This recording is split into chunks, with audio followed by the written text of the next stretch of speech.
Our new approach to the regulation of general practitioners across England has been developed over a number of months in consultation with the profession, but also getting feedback from pilot inspections out in GP surgeries all over the country. The new approach is a combination of intelligent monitoring, looking at the data and the information that we have on general practices, and then inspections of GP surgeries, which will last a day.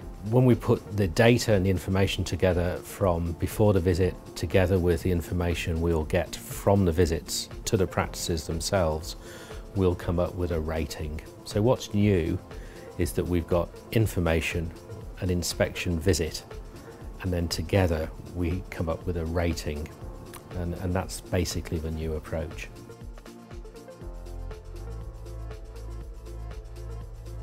Well, the new regulation system includes intelligent monitoring of the practices, where we look at information which is collected in the practice and of the practice, and that will include, for example, elements of the patient survey, so we know what patients of the practice think about them, whether the access is good, whether the communication is good, etc.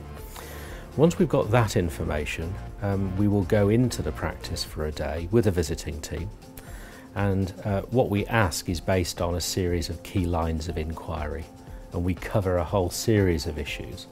But we're basically looking at whether the practice is safe, effective, caring, responsive and well led. Those are the basic categories we're looking at, and then we're going to look at within that some patient groups: elderly, people with long-term conditions, working age people and students, a group called mums, babies and children, people who perhaps are more vulnerable and might not get access to the GPs that they might deserve, which include people with learning disabilities, people who are homeless, gypsies, travellers, etc. And then the final group are people with mental health issues, mental health conditions and dementia as well. So all of those patient groups, the key areas of safe, effective, caring, responsive and well led, and then rating in a grid so that we have ratings for each of those domains, the big areas, and also the patient group. So it's all quite complex, but at the end of the day we'll produce an easy to read report and clear ratings which can be published as a grid. So the team that will inspect individual practices will vary depending on the size of the practice, but the core team is a trained inspector, many of whom have nursing backgrounds, and a trained GP advisor. A lot of effort is going into the training of both the inspector and the GPs so that we get consistency of judgments.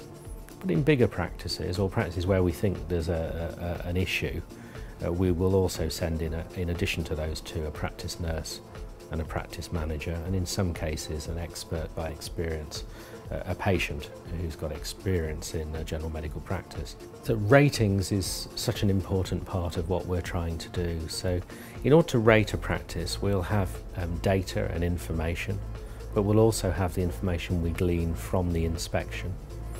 So when we go into the practice, basically we're looking to see whether the practice is outstanding, whether it's good, requires improvement or inadequate.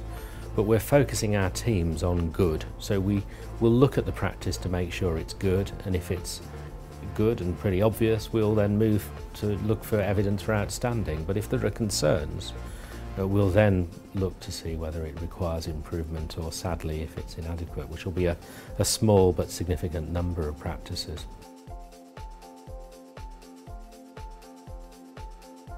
This isn't about catching out GPs who are not performing. This is really about an inspection regime which will go into every GP surgery in England, and we want to celebrate success. We want to celebrate what's outstanding and what's good, as well as shining a spotlight on what's poor and what needs improvement. This is about the quality of general practice that patients deserve in England. Every patient, all members of the public in England, wherever they live, whatever their background, deserves high quality care. Unfortunately, at the moment, there is unacceptable variation. A small number of practices are not providing good enough care, and patients need to know that. But they also need to be able to celebrate when their GP surgery is good, outstanding and world-beating, and that's very much part of what we're trying to do. We'll give the surgery at least 2 weeks notice. In fact, we'll warn the CCG we're coming into their area a good 4 weeks before. When we come into the surgeries to inspect, the inspection will last 1 day. For the first half an hour or so, the surgery will be given the opportunity to talk about what they're proud about, what's good, what they believe is outstanding, but also what the sort of context is in the surgery. It might be that it's an inner city area with rising demand. It might be that it's a rural area and issues about recruitment. During the day, the visiting team will split up and want to ask a number of the staff about the surgery. We will also want to talk to members of the patient participation group. And then as the day moves on, we will clarify, look at the key lines of inquiry and focus on what we need to gather information. At the end of the day, there'll be a feedback session, usually led by the inspector with the GP advisor there. And then after that, what happens is the inspector goes away and, with the support of a team, writes a draft report. That draft report will always be sent to the practice for clarification of fact before it's then taken to a series of quality assurance mechanisms.